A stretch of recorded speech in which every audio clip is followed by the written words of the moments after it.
Bismillahirrahmanirrahim. Assalamualaikum warahmatullahi wabarakatuh.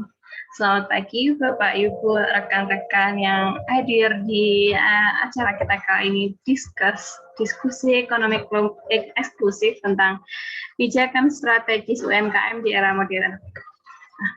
Selamat pagi semuanya. Di sini pesertanya banyak banget ya, Masya Allah, nyampe 250. Wah, mantap banget ya semangatnya teman-teman hari ini. Kemudian lanjut, kita kenalkan speaker kita hari ini, pemateri kita hari ini yaitu Kak Amanda Taskia. Selamat pagi, Kak. Selamat pagi, Kak. Selamat pagi, Kak Amanda. Kak Amanda, sekarang posisi di mana, Kak? Di rumah, Kak, di Bogor, Jawa Barat. Mantap. Sekarang masih studi atau sudah lulus, Kak?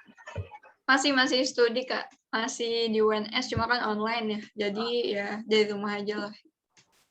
Sehat, Kak Amanda? Alhamdulillah sehat. Ini Kak moderator panggilannya Kak Aisyah atau siapa nih? Hasna, Kak. Hasna. Oke, halo Kak Hasna. Terima kasih, Kak. Kemudian selanjutnya langsung aja ya kita masuk ke sapa-sapa dengan teman-teman, dengan rekan-rekan, kemudian sapa-sapa dengan pembicara. Kita langsung masuk saja ke materi inti, yaitu diskusi kita hari ini tentang pijakan strategis UMKM di era modern. Silahkan Kak Amanda, waktu dan tempat kami persilahkan. Oke, terima kasih Kak Hasna atas waktunya. Aku sapa-sapa dulu ya. Halo teman-teman, senang banget nih bisa belajar bareng di diskusi ekonomi eksklusif. Terima kasih juga udah ngasih waktunya untuk kita bertemu di pagi hari ini. Cukup banyak ya partisipannya, keren banget pasti panitia dalam mempersiapkan acara ini. Oke, biar singkat aja, langsung ke pemaparan materi. Aku izin untuk share screen ya.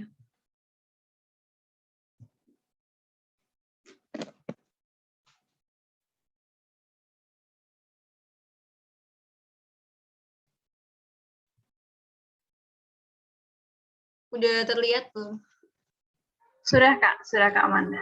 Sudah terlihat. Oke. Udah jelas ya? Oke, jadi judul yang akan aku bawa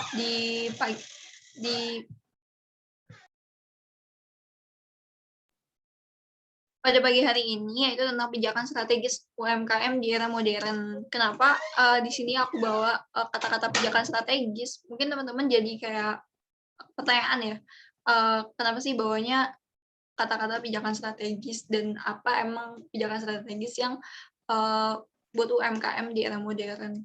Nanti kita bakal nemuin di slide-slide selanjutnya, jadi mohon untuk disimak kayak itu. Itu santai aja sih sebenarnya buat pemaparan hari ini kita belajar bareng-bareng, kan tema besarnya tentang UMKM ya, kayak gitu.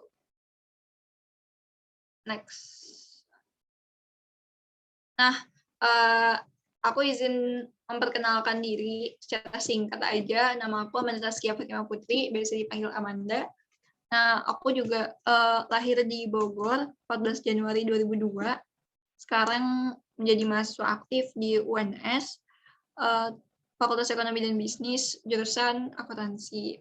Nah, buat teman-teman yang asalnya Jawa Barat atau asalnya Jabodetabek, kita satu rumpun karena aku juga asalnya dari Bogor. Terus juga boleh kalau yang mau kontak-kontak aku di nomor handphonenya tertera ya 0813-82745-074 dan email amandataskia14@gmail.com. Oke, kita masuk ke pemaparan. Jadi langsung aja di kondisi saat ini yang kita tahu itu kan semua lini, semua bagian itu berkembang kayak gitu. Nah, khususnya yang paling dekat sama kita itu tentang lingkungan bisnis, itu bisa dibilang semakin berkembang, semakin harinya, dan bisa dibilang juga sangat kompetitif. Kenapa? Kenapa bisa dikatakan sangat kompetitif? Karena uh, para pelaku bisnis itu inovatif, kreatif, dan juga mereka itu apa ya, ambisius gitu untuk memenuhi kebutuhan masing-masing yang makin kesini itu makin meningkat. Nah, kita ini kan ada di negara Indonesia, di mana negara Indonesia ini masih digolongkan sebagai negara berkembang. Nah, emang apa sih efeknya gitu? Efeknya itu adalah negara kita atau negara-negara berkembang itu tuh terdampak terdampak yaitu dengan terkendalanya dalam globalisasi ekonomi dan juga pasar bebas kayak gitu. Nah, atas dampak ini gitu, gimana sih Indonesia itu tetap berjuang untuk bangkit. Nah, kita tahu ya, kalau dekat-dekat ini itu tuh semakin jadi sorotan perhatian, yaitu suatu unit namanya sektor usaha mikro, kecil, dan menengah, di mana biasanya itu disebut dengan sektor UMKM. Nah, sektor UMKM ini bisa dibilang yang menjadi kontributor terbesar dalam surplus neraca negara, baik itu surplus neraca perdagangan maupun pembayaran. Nah, di sini itu menarik teman-teman. Kenapa sektor yang bisa dibilang apa ya, baru menjadi sorotan perhatian itu bisa menjadi kontributor terbesar dalam surplus negara. Nah, nanti kita bakal bahas selanjutnya. Selanjutnya, pastikan dalam apa ya? Ini kan sektornya hitungannya masih kecil, mikro, dan menengah kayak gitu. Pasti dalam perjalanannya itu tuh ada gitu beberapa tantangan-tantangan dalam apa ya, melakukan aktivitas usaha tersebut. Nah, kalau misalnya kita juga harus ini ya, kan kita tuh dalam lingkungan bisnis yang sangat kompetitif, maka dipertanyakan nih gimana caranya sang UMKM ini yang menjadi kontributor terbesar dalam surplus neraca negara itu tuh bisa untuk terus bangkit gitu, untuk terus maju, berkembang. Nah, gimana sih gitu. Nah, di sini kalau misalnya UMKM itu mau bangkit, kita itu juga harus memperhatikan suatu perencanaan. Nah, sampai sini dulu nih tentang introduction kita. Selanjutnya, next slide. Nah, kita kenalan dulu sama si UMKM. Jadi, kenapa di sini disebutkan dengan sang kontributor neraca? Karena UMKM ini, kita tahu ya kemarin sampai saat ini itu tuh masih dihitung masa pandemi gitu.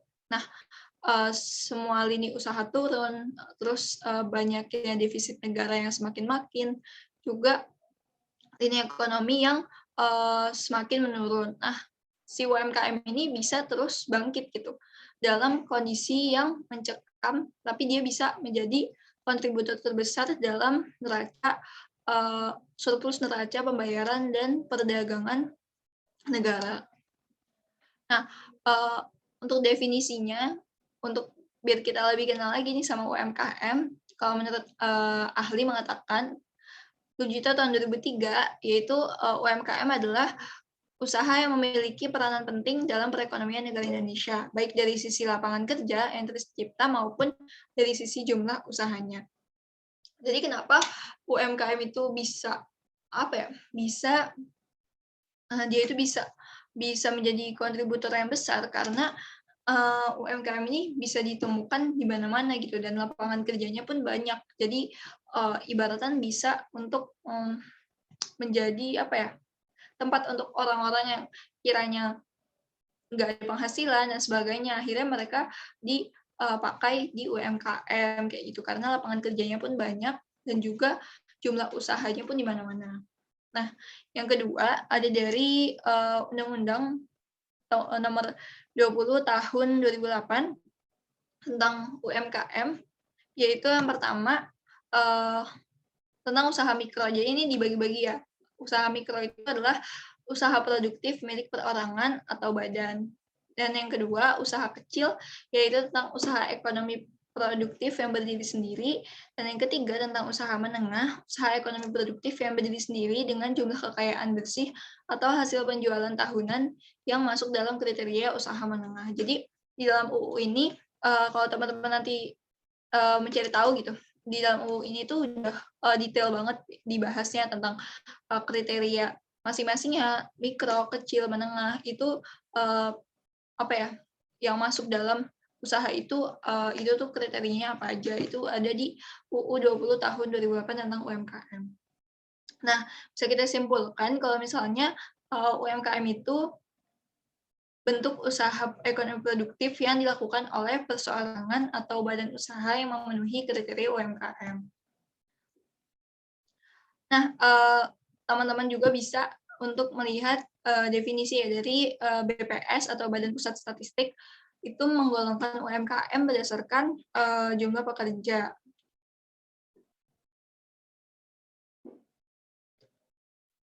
Next. Nah, selanjutnya nih, tadi kan kita udah singgung-singgung ya tentang perencanaan. Nah, di sini aku bakal bawa tentang perencanaan strategis. Jadi, apa sih itu perencanaan strategis? Jadi yang pertama, konsep perencanaan strategis ini dikemukakan oleh Whelan and Hanger di tahun 1987. Jadi mereka membawa narasi manajemen strategis yang mencakup perumusan, implementasi, dan evaluasi atau pengendalian strategis. Jadi di konsepnya ini perencanaan strategis itu masuk dalam tahapan-tahapan di manajemen strategis.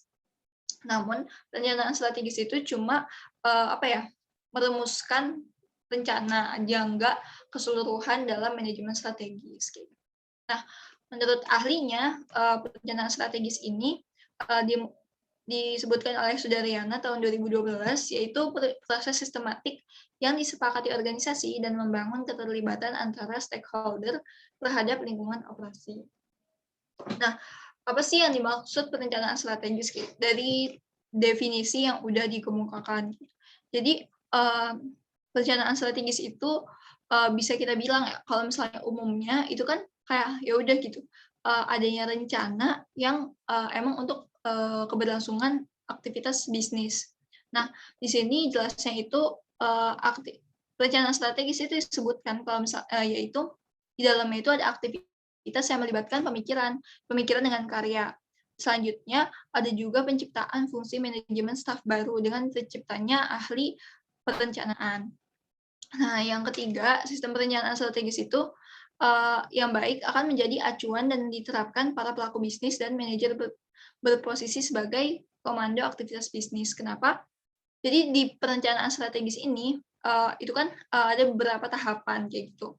Nah, dalam tahapannya apabila perencanaan strategis ini sudah terbentuk, perencanaan strategis ini terbentuk, nah itu bakal jadi pedoman dari keberlangsungan aktivitas suatu bisnis. Nah, jadi dalam keberjalanannya perencanaan strategis ini dikomandokan sama siapa sih gitu.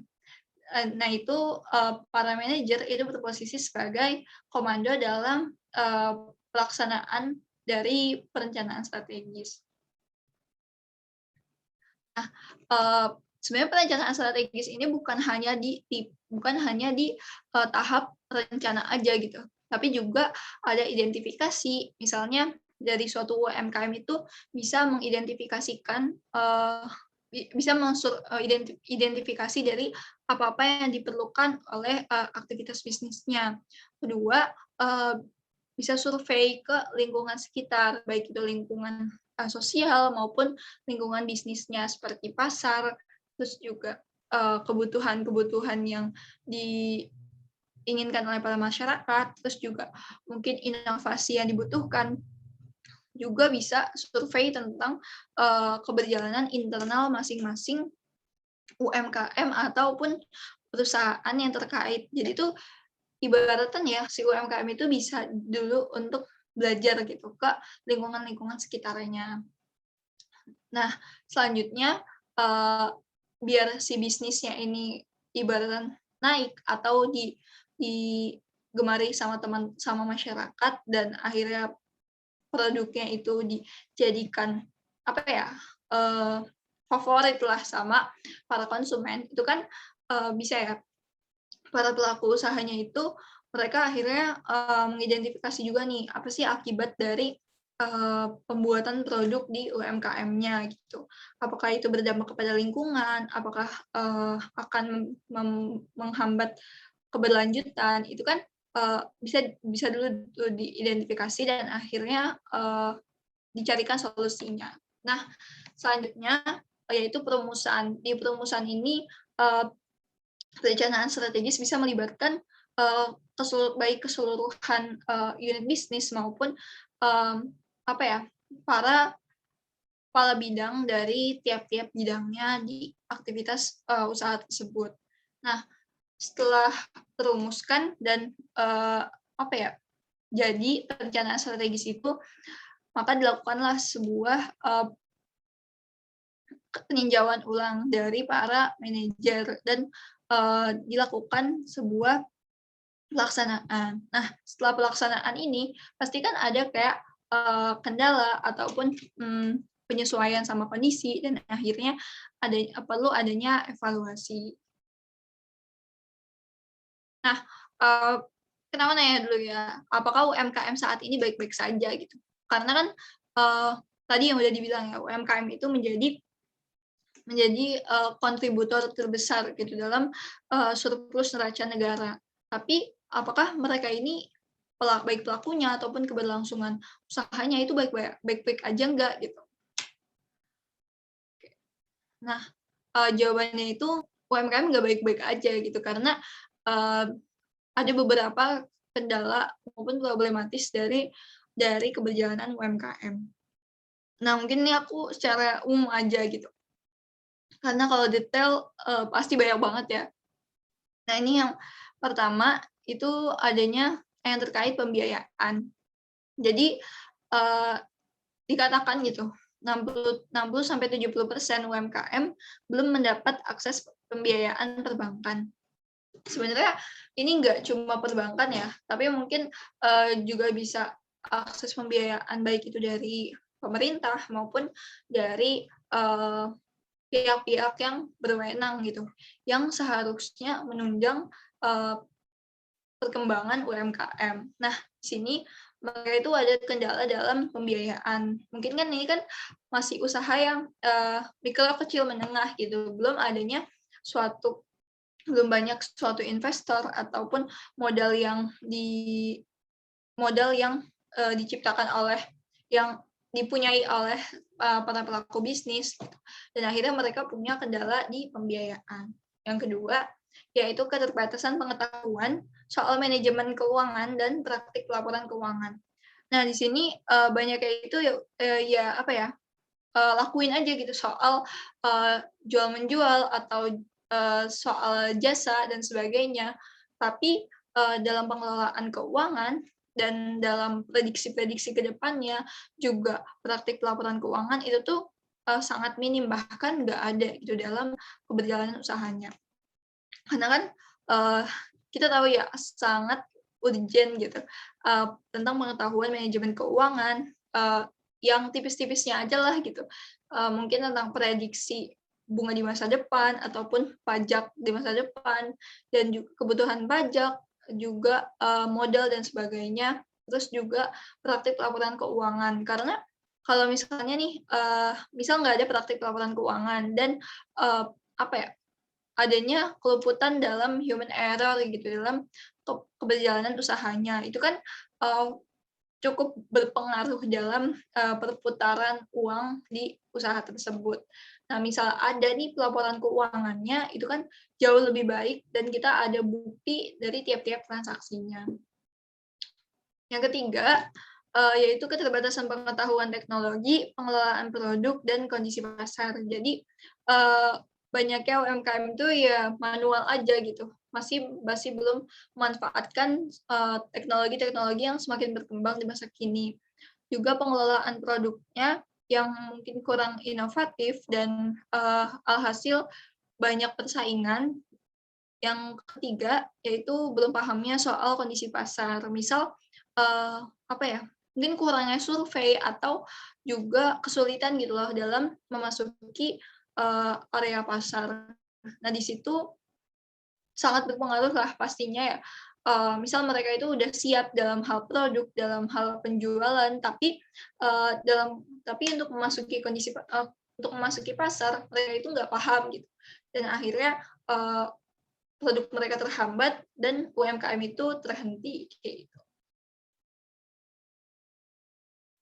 Nah, dari sederet problematika yang tadi gitu, itu tuh kita rumuskan bahwa, perencanaan strategis ini bisa menjadi solusi gitu. Yang pertama, bisa menjadi alternatif internal dalam entitas, yang kedua dapat menjadi pedoman entitas, dan yang ketiga, tahap penyusunan untuk, perencanaan strategis.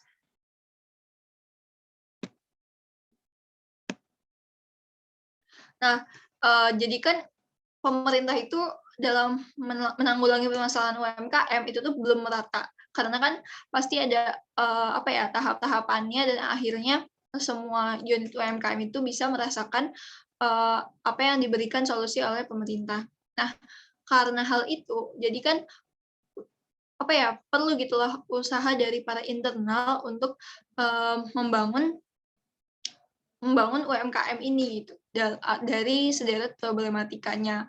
Jadi, maka si perencanaan strategis ini bisa menjadi alternatif, untuk, internal entitas dalam menanggulangi masalah-masalah yang ada di UMKM. Nah, yang kedua, yaitu dapat menjadi pedoman entitas. Kenapa? Karena, melibatkan kriteria sistematis dan langkah investigasi yang sangat rinci dalam merumuskan, mengendalikan, dan menetapkan strategi yang disusun mencakup periode 1 sampai 5 tahun. Nah, bagaimana sih cara untuk penyusunan perencanaan strategis? Yang pertama, yaitu perumusan misi entitas bisnis dengan merumuskan, pengembangan misi, menentukan tujuan utama entitas, dan melakukan penilaian lingkungan eksternal dan internal, juga merumuskan langkah alternatif. Yang kedua, yaitu dengan penerapan, dan yang ketiga, pengendalian atas tiap-tiap, keberjalanannya. Nah, dari yang udah disampaikan ya tentang perencanaan strategis gitu, sama UMKM dan juga problematikanya, nah bisa disimpulkan nih bahwa manfaatnya itu yang pertama bisa memudahkan penyusunan rencana kegiatan dan anggaran tahunan. Dan yang kedua menjadi penentu batasan entitas usaha. Yang ketiga memberikan arahan bagi para entitas untuk menyusun prioritas tindakan dan kebijakan perusahaan atas perubahan-perubahan. Yang keempat, menjaga kebijakan yang taat dan sesuai asas. Dan yang kelima, mengarahkan dan membentuk budaya perusahaan. Nah, teman-teman, kita nyampe di akhir banget nih. Bisa kita simpulin bareng-bareng bahwa perencanaan strategis itu dapat menjadi solusi atas permasalahan dalam UMKM dengan memberikan batasan serta pedoman bagi para entitas bisnis di sektor UMKM. Sehingga dapat terciptanya suatu target, batasan, langkah dalam hal pengelolaan sumber daya, juga alternatif dalam pelaksanaan aktivitas entitas UMKM. Agar UMKM itu dapat berkembang hingga menjadi entitas besar dan terciptanya perekonomian negara yang sejahtera. Nah, dari sampai sini gitu, kita tuh bisa nyimpulin bahwa kenapa tadi dibilang siapa tadi pijakan strategis untuk UMKM, yaitu sebuah instrumen perencanaan strategis yang apa ya, bisa dijadikan untuk kebijakan strategis para UMKM di era modern. Nah, ada sedikit quotes nih. Nah, jadi dunia itu membenci perubahan, namun itu adalah satu-satunya yang membawa kemajuan. Itu dari Charles Kettering. Next. Oke, terima kasih. Sorry kalau banyak kekurangan. Feel free to ask me. Boleh banget buat tanya-tanya dari pemaparan tadi. Saya kembalikan lagi ke moderator.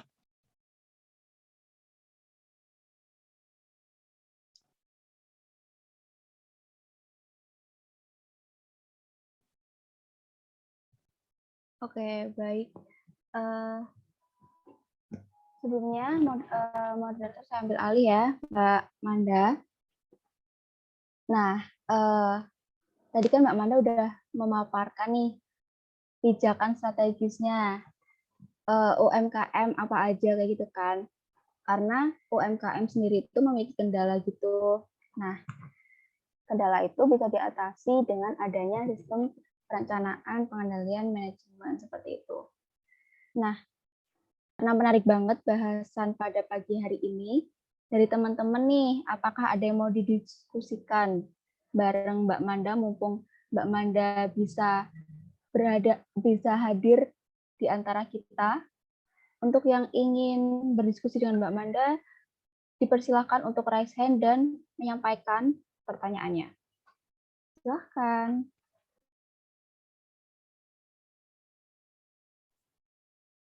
Izin bertanya, Kak.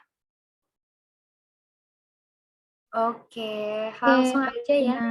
Iya, silakan Mbak Alvina. Terima kasih, moderator. Izin bertanya, untuk Kak Amanda nih, pembicaranya keren banget ya. Terima kasih HMJ Akuntansi UGM, keren banget udah ngadain acara ini. Oke, pertanyaannya, bagaimana sebaiknya tahapan awal suatu UMKM untuk menerapkan praktik pelaporan pada aktivitas usahanya tuh, Kak? Gimana? Mohon pencerahannya ya, Kak Amanda. Terima kasih. Baik, pertanyaan yang bagus banget dari Kak Alvina. Bagaimana Kak Amanda? Apakah akan langsung dijawab pertanyaan dari Kak Alvina? Langsung aja kali ya, Kak Azahra. Boleh. Oke. Waktu dan tempat dipersilakan. Oke, makasih Alvina atas pertanyaannya. Tadi kan pertanyaannya bagaimana tahapan awal gitu ya dalam melaksanakan penerapan praktik laporan di UMKM. Nah, pertama itu mungkin nggak harus yang detail banget ya, karena kita tahu gitu UMKM itu kan sederhana gitu. Nah, kalau dari aku sih pertama mungkin para pelaku bisnisnya itu mempelajari secara umum tentang pertama mempelajari bentuk usahanya, yang kedua mempelajari dari standar akuntansi yang standar akuntansi PMKM gitu. Nah, di situ tuh udah sangat merujuk ke sektor UMKM gitu dalam standar-standar pelaporannya. Itu aja sih, Kak Alvina. Baik. Bagaimana Kak Alvina tanggapannya nih atas jawaban dari Kak Amanda? Oke, terima kasih moderator, terima kasih pembicara sudah mau menjawab pertanyaan saya. Keren banget, bagus banget jawabannya. Udah menjawab banget lah atas pertanyaan dari saya. Terima kasih ya pembicara. Oke, makasih banyak Mbak Alvina. Oke, aku kembaliin ke moderator lagi. Baik, terima kasih Mbak Alvina atas pertanyaannya dan terima kasih Mbak Amanda atas jawabannya.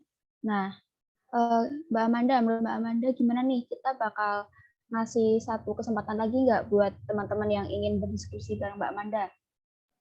Boleh, Kak. Oke, karena Mbak Amanda memberikan kesempatan nih buat teman-teman yang ingin berdiskusi, dipersilakan untuk raise hand dan menyampaikan pertanyaannya. Oke, ini udah ada nih yang raise hand. Ada Mbak Maritza. Untuk Mbak Maritza, dipersilakan untuk menyampaikan pertanyaannya. Oke, baik. Terima kasih atas waktunya, moderator. Di sini saya izin ya untuk bertanya mengenai tadi pembahasan mengenai UMKM.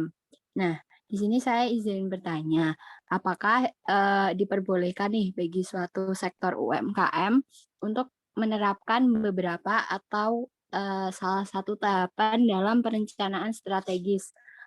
Kemudian apabila suatu sektor UMKM kesulitan dalam implementasinya dari berbagai tahapan perencanaan strategis, bagaimana sebaiknya tahapan awal bagi suatu UMKM tersebut untuk menerapkan praktik pelaporan pada aktivitas usahanya.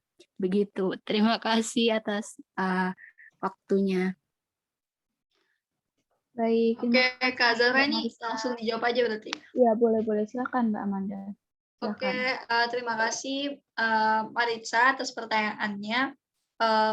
Tadi pertanyaan itu masih agak nyambung ya sama Alvina yang tentang praktik pelaporan. Dan yang pertama itu tentang perencanaan strategis. Nah, perencanaan strategis ini kan sebenarnya cukup detail gitu. Tapi kan karena kembali lagi ya UMKM ini adalah sektor yang sederhana kayak gitu. Jadi nggak apa-apa gitu. Misal ada tahapan yang nggak masuk dalam perencanaan strategis di UMKM kayak gitu dalam awalnya. Nah, yang penting gitu dalam adanya perencanaan strategis di UMKM itu tuh para pelaku usaha bisnis di UMKM itu tuh bisa berpikir lebih panjang lagi gitu dan lebih detail gitu dalam merencanakan suatu keberjalanan bisnisnya. Jadi nggak cuma bisnis ya bisnis gitu, produk jalan, jasa terus jalan, tapi nggak ada rencana ke depannya apakah itu target modal ataukah pengeluaran dan pemasukannya berapa gitu. Jadi intinya si para pelaku bisnis itu bisa lebih berpikir panjang dan lebih mendalam dalam perencanaan usahanya. Gitu. Itu aja sih. Oke. Baik. Terima kasih Mbak Amanda atas jawabannya. Untuk Mbak Maritza, apakah ada tanggapan mengenai jawaban Mbak Amanda? Oh ya, baik. Tadi sudah dapat dipahami ya. Jadi terima kasih juga untuk Mbak Amanda atas jawabannya. Oke, terima kasih Mbak Maritza atas pertanyaannya yang luar biasa dan jawaban yang luar biasa juga dari Mbak Amanda. Baik, karena keterbatasan waktu, jadi mohon maaf diskusinya kami sudahi. Dan untuk Mbak Amanda, apakah ada closing statement nih dari Mbak Amanda buat teman-teman peserta yang udah hadir di sini? Oke, boleh Mbak Zahra, aku izin menyampaikan ya. Sebelumnya terima kasih banyak teman-teman. Terus mungkin dari closing statement materi kali ini, itu tuh ini aja sih, kita itu lagi ada di era yang cukup kompetitif gitu. Jadi kita nggak bisa untuk menjalankan secara sederhana aja gitu. Kita harus kita tuh dituntut untuk lebih progresif lagi dan lebih merencanakan dari tiap-tiap apa yang kita mau laksanain kayak gitu. Jadi semangat aja sih buat teman-teman, jangan lupa tingkatkanlah dan pakai waktu-waktu kita gitu. Baik itu untuk belajar atau teman-teman mau kuliah sambil bisnis. Itu kan udah banyak kayak sekarang startup ataupun mau sekedar jualan apapun itu gitu, jangan diremehkan gitu. Kita tuh perlu untuk usaha kayak gitu, apapun itu jalannya, selagi itu masih halal dan masih baik, ya kita tekuni aja dan kita nikmati dari tiap prosesnya. Oke. Wah, sangat luar biasa sekali closing statement dari Amanda. Sangat inspiratif dan memotivasi ya teman-teman. Nah, semoga nih materi yang udah disampaikan oleh Mbak Amanda tadi benar-benar bisa jadi manfaat buat teman-teman ke depannya sehingga bisa diterapkan di kesempatan yang akan datang gitu. Terima kasih atas waktunya Mbak Amanda karena bisa hadir pada diskusi pada pagi hari ini. Terima kasih ilmu yang telah disampaikan. Terima kasih juga buat teman-teman partisipan yang telah hadir pada acara pagi hari ini. Akhir kata, saya sebagai moderator mohon maaf apabila ada salah kata. Terima kasih. Wassalamualaikum warahmatullahi wabarakatuh. Waalaikumsalam warahmatullahi wabarakatuh. Terima kasih Mbak Zahra, terima kasih teman-teman.